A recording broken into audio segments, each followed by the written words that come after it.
அவ படி தாண்டி வெளியே போயிட்டா. இனிமே நான் எப்படி இந்த வீட்டு படியை தாண்டி வெளியே போக முடியும்? நாளைக்கு முகத்துல எப்படி முடிப்பேன்? இப்படி புலம்பிக்கிட்டே இருந்தா எப்படி? அவளை எங்கேயாவது தேடி அழைச்சிட்டு வரக்கூடாதா? எங்கேயோ ராத்தங்கிறவளை எப்படி இந்த வீட்டுக்குள்ள அனுமதிக்க முடியும்? இல்ல, மகள்ங்கிற உறவை எல்லாம் இனிமே மறந்துட வேண்டியதான். அப்பா, என் தங்கச்சி நிச்சயமா எந்த அபாண்டத்துக்கும் ஆளா இருக்க மாட்டான். அவளை பத்தி எனக்கு நல்லா தெரியும்ப்பா. அப்ப நீ கேட்க தைரியம் சொல்ல வர இல்ல. ஒண்ணு மட்டும் நினைவு வச்சுக்க, உன் வாழ்க்கை மேடா இருக்கணும்னா அவ விழுந்த பழத்தை மூடிட வேண்டிய.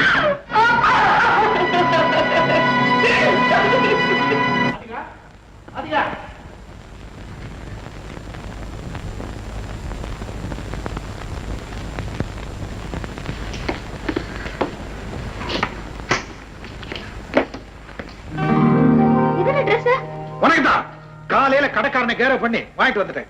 பாத்தியா எப்படி இருக்கு? நல்லா இருக்கு. ஆமா, என்ன கண்ணெல்லாம் சவந்திருக்கு? ராத்திரி பூரா தூங்கலையா?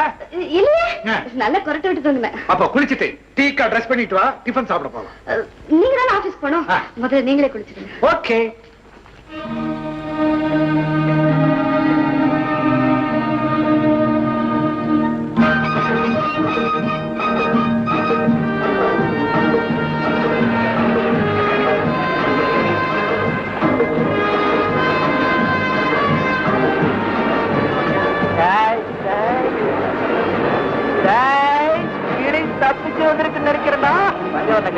அப்படியா?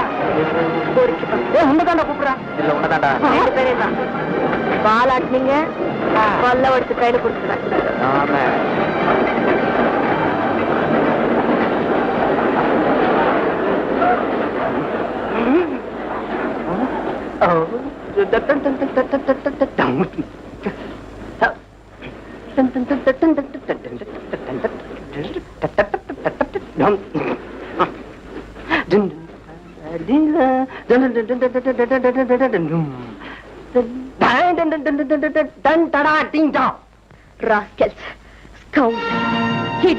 யாரம்மா சொல்ற? வெறி நாயங்க.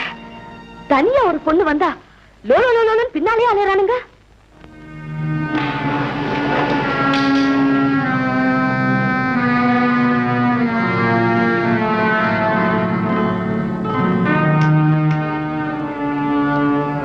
ஏன்பா இப்படி கலாட்டா பண்றீங்க? இப்ப தெரிஞ்சதா? போங்க. போயிட்டாங்கம்மா. தேங்க்ஸ்.